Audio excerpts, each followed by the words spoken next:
अब हम बात करेंगे सोर्सेज लिटरेरी और आर्कियोलॉजिकल की। देखो, शेडलॉक पैलक जो है वो आर्ग्यू करते हैं कि दो ग्रेट मूवमेंट्स हैं ट्रांसफॉर्मेशन के, कल्चर के और पावर में प्री मॉडर्न इंडिया के। जो पहला है वो बिगिनिंग में हुआ है कॉमन एरा के, when Sanskrit which had a long history as a sacred language, उसने रिलीजियस प्रैक्टिस को रिस्ट्रिक्ट कर दिया. It was reinvented as a language for literary and political expression, eventually spilling out far beyond the frontiers of subcontinent. The second moment of the transformation was located in the beginning of the second millennium, जहाँ पे vernacular speech form जो थे, they became literary language and they began to challenge the position of Sanskrit, eventually replacing it. तो वो लोग challenge करने लग गए थे संस्कृत की लैंग्वेज को. तो सिंपल सी बात है कि जो आपके शेल्डन पोलॉक, वो दो टाइम को इम्पोर्टेंस देते हैं. पहला जो इम्पोर्टेंस देते हैं वो है कॉमन एरा को, और जो दूसरा इम्पोर्टेंस वो देते हैं सेकेंड मिलानियम को. तो पहले वाले में क्या हुआ था, संस्कृत जो थी वो इम्पोर्टेंस खींच रही थी अपनी टाइम पे, और दूसरी टाइम पे वर्नाकुलर लैंग्वेज जो थी वो इम्पोर्टेंस खींच रही थी अपनी तरफ. ठीक है. Sanskrit literature of the early medieval period has usually been described characterised by artificiality, ornateness and pedantry. ठीक है. Literature include philosophical commentaries and religious text such as bhanas या monologue play, stotras, hymn composition, story literature, anthologies of poetry, historical and epic Purana themes were popular in kavya. The technical literature include works on meter, grammar, lexicography, poetic, music, architecture, medicine and mathematics. वो कहते हैं कि वहां पे जो संस्कृत थी वो एक तो ओरेटनेस की, मतलब लोग बोलते थे संस्कृत, आर्टिफिशियलिटी, एक तरीके से नकली था. ठीक है, ये दिखाती थी. ठीक है, और पेडेंट्री दिखाती थी.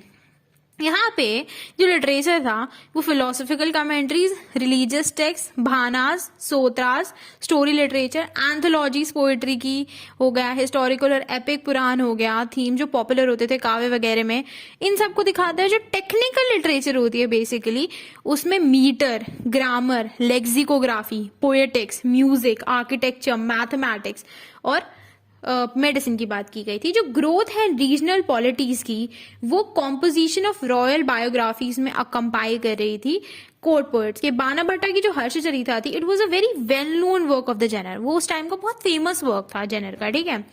ठीक है, अब बात करेंगे संध्या कारण दिन रामचरिता, जो श्लेषा ने लिखी थी with double meaning and simultaneously. वो स्टोरी भी बताती है एपिक हीरो राम की और पालकिंग रामपाला की. तो हमने यहाँ पे कुछ एग्जाम्पल्स की बात करनी है. सबसे पहले बाना भट्ट की हर्षचरिता की बात करी गई है.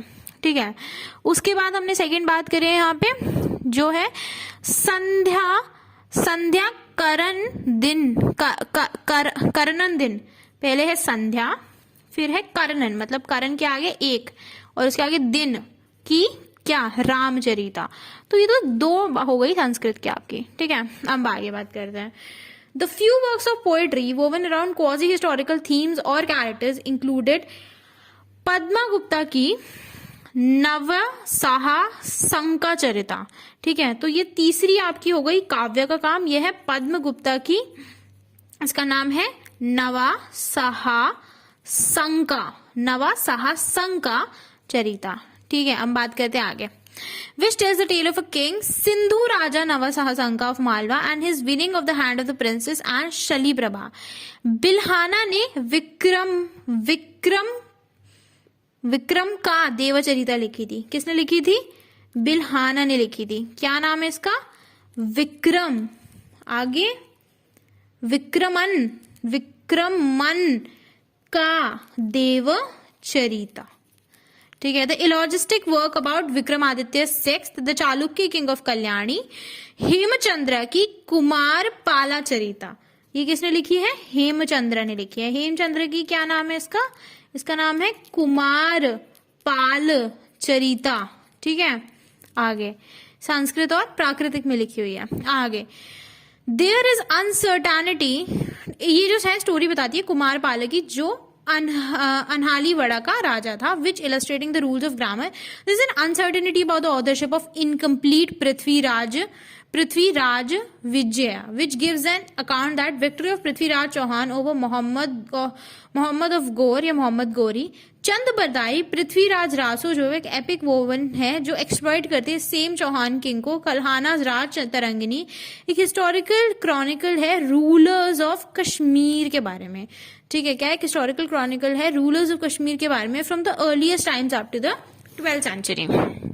The early medieval Puranas, they basically reflect the increasing popularity of theistic element. जो पुराने medieval पुराना है वो किसकी popularity को बताते हैं? theistic element, मतलब religious element जो है हिंदू कल्ट का, ये बताते हैं भगवत पुराण को, जो भगवत पुराण और है आपकी ब्रह्मा इवर्ता पुराण जो 10वीं से 16वीं शताब्दी में लिखी गई थी, कालिका पुराण जो 10वीं 11वीं शताब्दी में लिखी गई थी, sections are tirtha that is pilgrimage, vrata of course ये बात है, vows, penances, gifts and the dharma of women were added to the old Puranas during the penance, gifts and the dharma of during the period.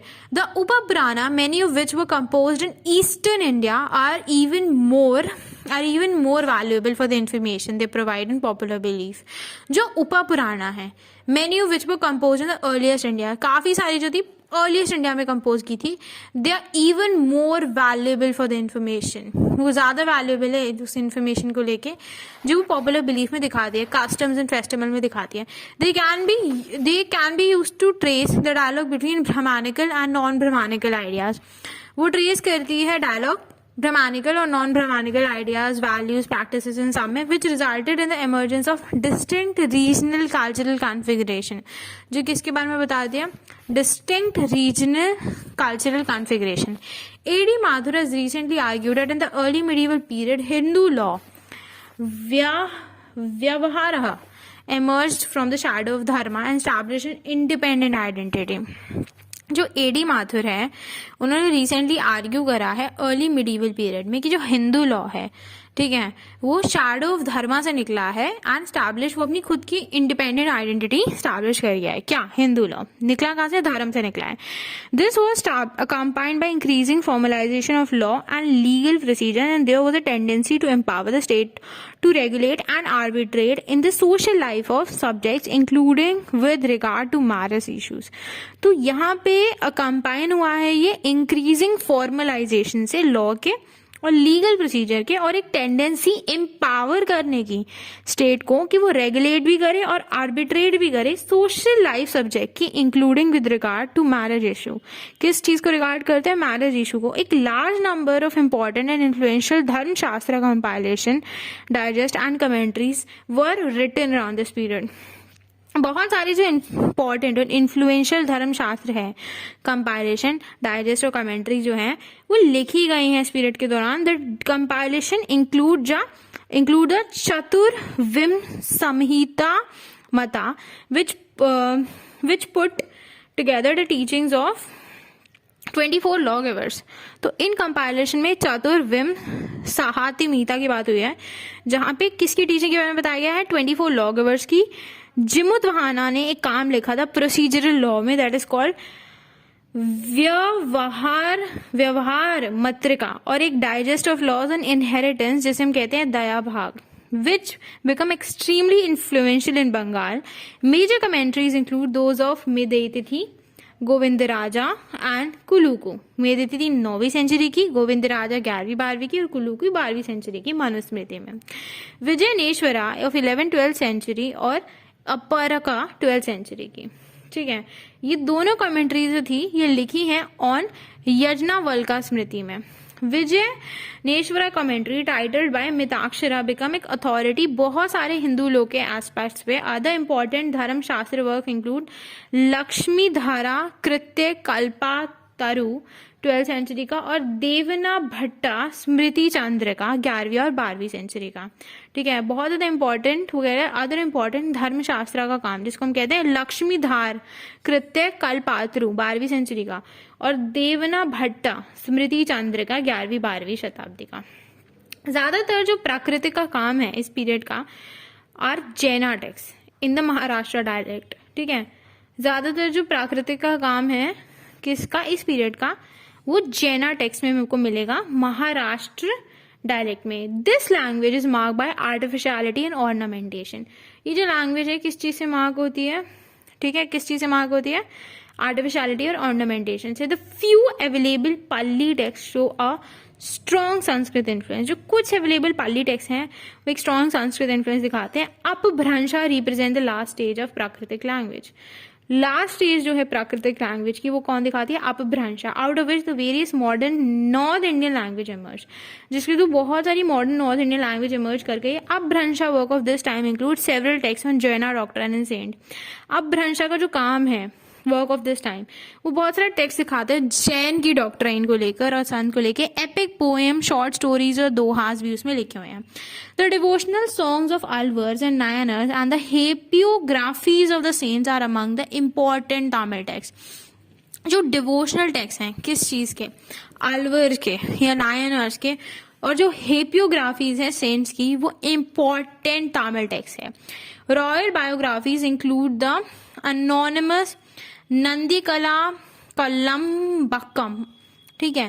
जो devotional songs है अलवर्स और नायर्स के, जो हेजियोग्राफीज है cents की वो इंपॉर्टेंट तमिल टेक्स्ट है। रॉयल बायोग्राफी जिसमें अनोनिमस नंदी कलम्बक लिखी गई है। एक पोएम है 80 स्टैंजाज की, वो एक इलॉजिस्टिक अकाउंट देती है reign of the Pallava king, that is Nandi Varman third. Several work in Kannada, many of them associated with Jainism were written as well. बहुत सारे काम जो है कन्नडा में लिखे गए हैं, कुछ जो थे जो जैनिज्म से एसोसिएट थे वो भी लिखे गए हैं। They were written as well, some under the royal patronage of Rashtrakutas, Hoysalas and Chalukya. कुछ राष्ट्रकूटास, होयसला और चालुक्य के अंडर लिखे गए हैं।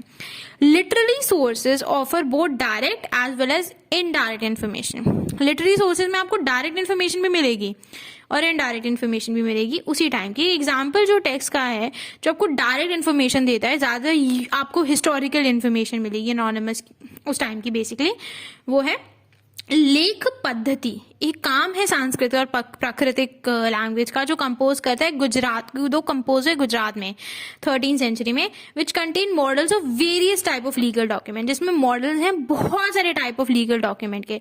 एक और एग्जाम्पल है जिसका नाम है कृषि पराशरा, एक अर्ली मिडीवल टेक्स्ट है बंगाल का जो एग्रीकल्चर से डील करता है। Historical information can be prized out of text that appear on the surface. Historical information को प्राइज आउट कर सकते हो टेक्स्ट से जो आपको सरफेस में मिले लिटिल हिस्टोरिकल वैल्यू के। For instance, Jain folk tales of western India often have merchant as protagonist. जैसे आपको पता चलेगा जो जैन फोक टेक्स्ट होते हैं धर्म कथा के ऑफ वेस्टर्न इंडिया, उसमें जो मर्चेंट्स होते हैं वो ऑफन आपको पता चलेगा they protagonist and the useful source of information on trade and traders. उनके पास अच्छी खासी सोर्स ऑफ इन्फॉर्मेशन होती है किस चीज को लेके? ट्रेड और ट्रेडर्स को लेके। Mathematical texts such as 9th century Ganita Sara Sangraha of Mahaviracharya and 12th century Leelavati of Bhaskaracharya, they offer incidental information about prices.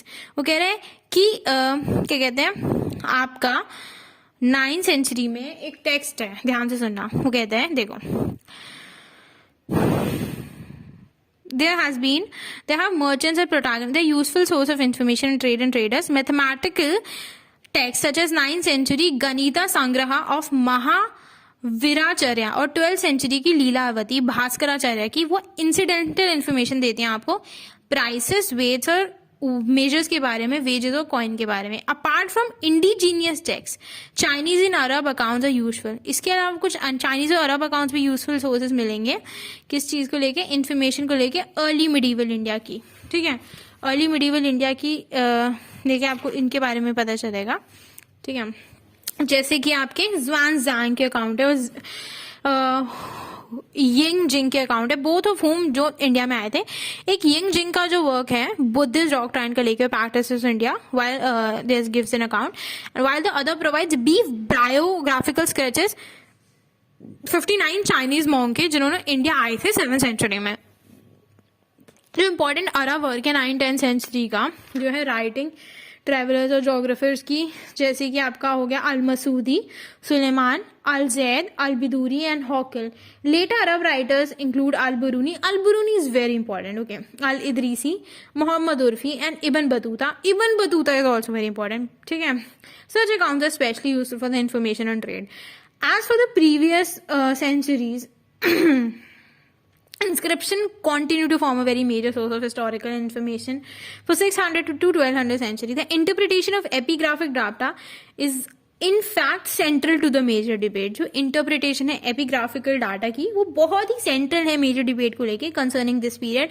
Royal land grant inscription mostly recording grants to Brahmans, वो बहुत important हो जाता है। Equally important है epigraph, equally important है epigraph recording non royal and royal gift, जहाँ पे royal और नॉन रॉयल गिफ्ट दोनों मिले हैं, मेड टू रिलीजियस एस्टैब्लिशमेंट। ठीक है, जो असेसमेंट है अर्ली मिडिवल न्यूमिस्टिक एविडेंस की, वो एक डिबेट का इशू है। As mention in the previous chapter, the hypothesis that there are subcontinental decline, जैसा कि मेंशन किया गया है। As the assessment of early medieval numismatic evidence is an issue of debate as mention in previous chapter. जो hypothesis है that there was an subcontinental decline in the money economy from 400 century onward to can be question